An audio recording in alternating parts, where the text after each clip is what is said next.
Hello, hello everyone. This is the Free American Press with your host, Alexander Horat. Today we're going to have a very special guest on the show. So he is the founder of Star Path Academy. But before we get into it, I would like to say if you could all please subscribe to my channel and leave a like on the video, that would be really appreciated. So hello, thank you for being on the show today. Hi, Alex. Thank you very much for having me on. It's really fun to talk to you. Okay, well, that's great. So I wanted to get into a little bit on this video because I see this happening in my mom's country of Venezuela. We're seeing, hyperinflation, I think, is used to pillage a country, of its resources for a small group of men benefiting. So could you tell us a little bit how that happened in Romania and how this benefited a small group of people? Sure. So I don't want to give any political opinions or opinions about the countries. I don't consider myself an expert in international politics or so on, but I can tell you what generally our feel was, or the general observation of Romanians, or at least parts of my family, was during hyperinflation in Romania. Hyperinflation happened right after the fall of communism and the fall of the Soviet Union. The politicians and kind of the people understood that there was major calamities. So they were not necessarily pinpointing someone as a fault. There's always a flashpoint that happens that is a good excuse why things are happening. And in our sense was that this is happening to us. This is not our fault in the sense that we caused it, but the older generation actually had that feeling that maybe we were just not good enough, as a country. We can't run our own country. We do our best. So there was a lot of shame in my parents' generation for this. As for me and for the younger generation, we thought this was life. This was just happening to us. But eventually, we kind of figured out that even though the perspective was that the government was helping us, and truly they were, with checks and some other coupons that were being issued, and even childcare money and that sort of stuff was being issued by the governments.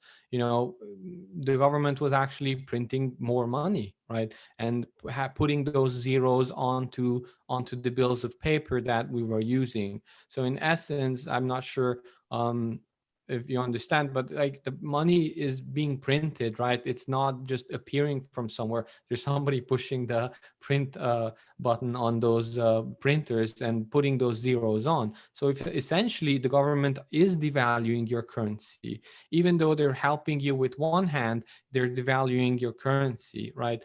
And this has a big effect on whoever gets to have that money first.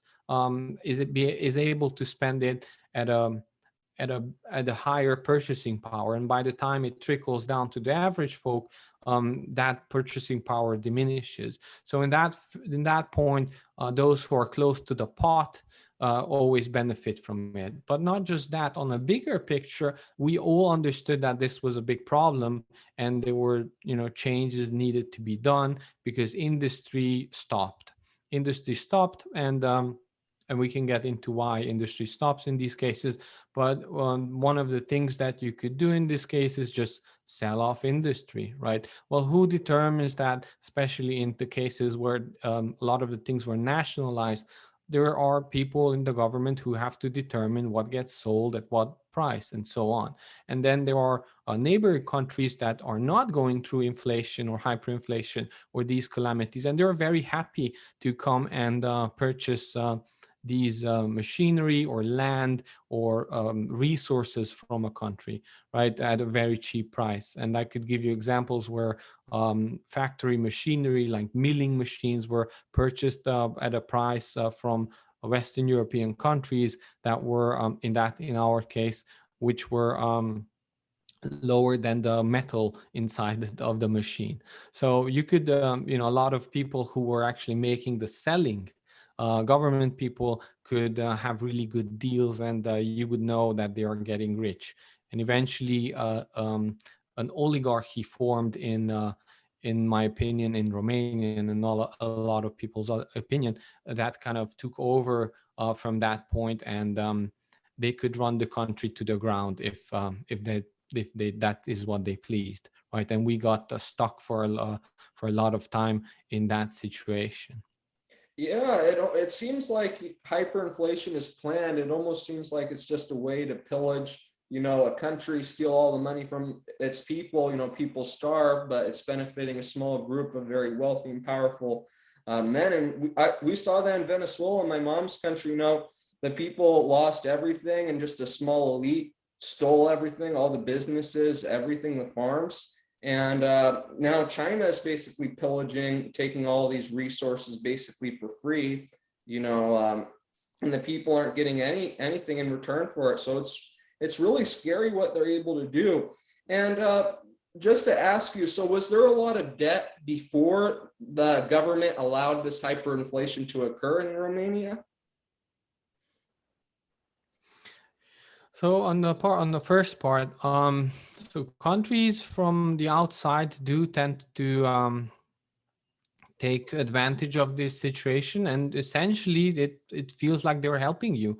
And I'm not even blaming Germany and some other countries, or even you know um, the Turks, or we could name all of these countries. But essentially what is happening, they're taking advantage of another country that is in distress. And now you could argue that in my opinion, your own country, or in Romania's own leadership, was at fault, because they were sort of at the wheel, and they can now say, well, the car was turning that way and we couldn't do anything, but somehow you profited and no one else in the bus did, right? So you could say, well, maybe the car wasn't really turning and you were kind of also helping the steering wheel into that direction, right? So we could argue what happened, but clearly there were major beneficiaries from outside of the country and the country's inner leadership, and everyone else was, getting poorer and poorer.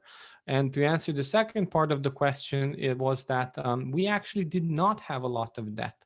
So we didn't have almost any debt at all, and just consumer debt was almost non-existent, and the country was actually paid off its debt during communism, um, through austerity measures and so on. We were able to pay off the IMF debt, so we were a country without debt.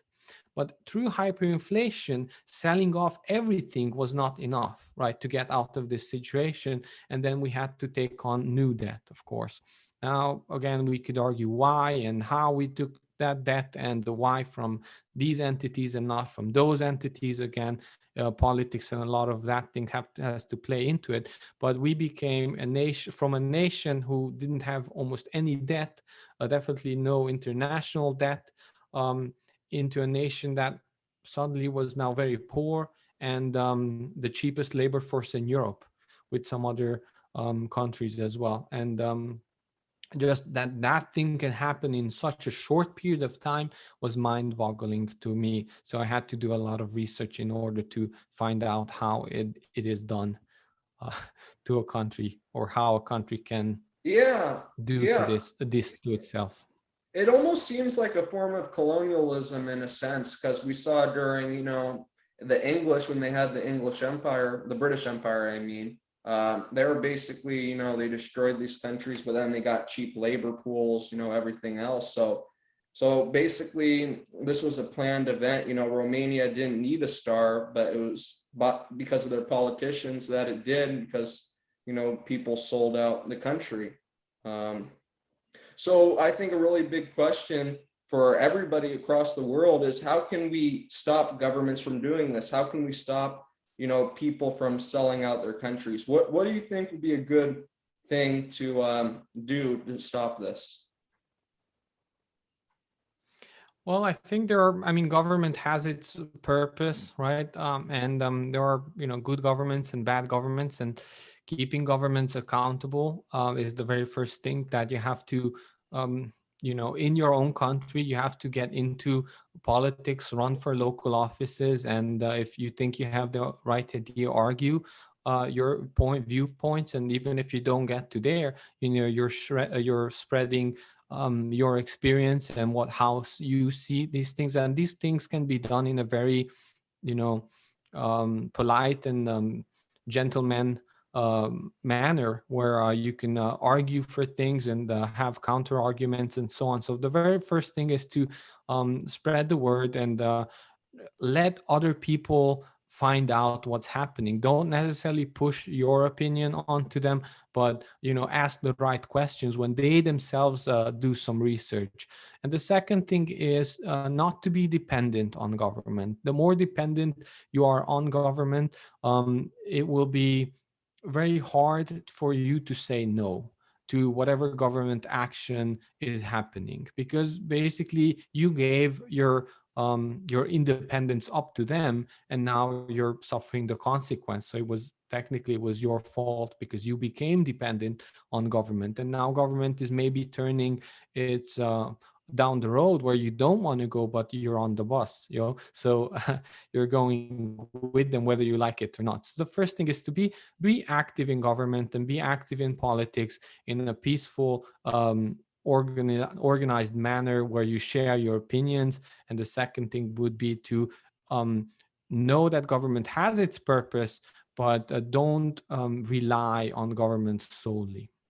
Yeah, I definitely agree with that. Seems like across the world, people are getting more reliant on government. We saw it in Venezuela. They give, these little checks, hardly anything. People are starving, but they're still, I guess, in theory, somewhat reliant on the government, even though they're hardly getting anything out of it. Um, yeah, so I definitely agree. So I would like to ask you, so the viewers can find your show. So how can the viewer find your show? Sure. So you can find me on YouTube. The channel is called Star Path Academy, and I would do shows there and tell you my experience. Yeah, that'll be really great. So if everybody could please check out his YouTube channel and support him, subscribe there, that'll be really good. And I would like to thank you for being on the channel today and telling everybody about this hyperinflation in Romania. Thank you. And thank you all for who was watching this video. God bless.